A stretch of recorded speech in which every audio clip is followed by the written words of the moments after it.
आपने कभी भी किसी से मोहब्बत की है ना, तो हमारा चैनल जरूर सब्सक्राइब कीजिएगा और हाँ, इस बेल आइकन पर प्रेस जरूर कीजिएगा हमारी वीडियोस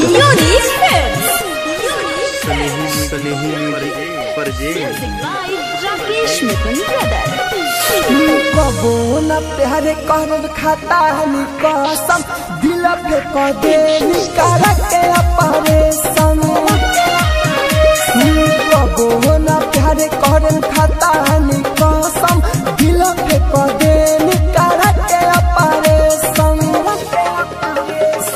भरले निफे भराया अपन करे जा,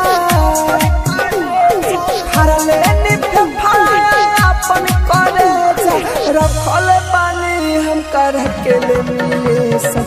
कबो न प्यार करब खतानी कसम दिल ठक दे निकाल के अपरेशन।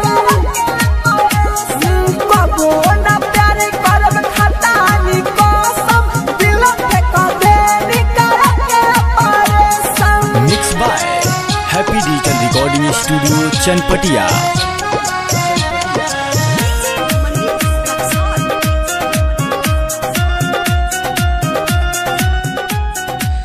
स्नेही म्यूजिक पर जे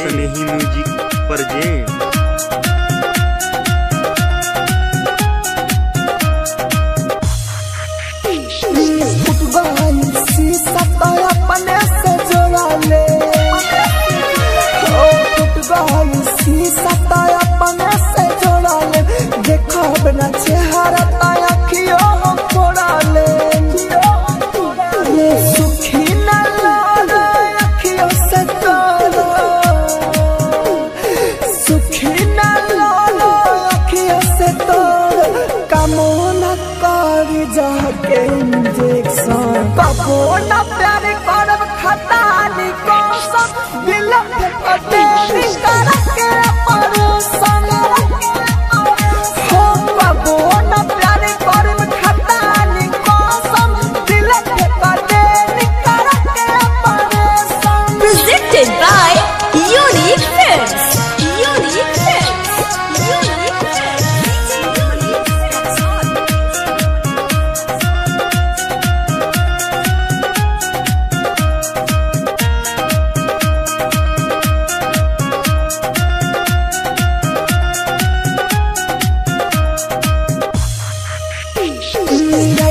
छबीला लिखी इतिहास में,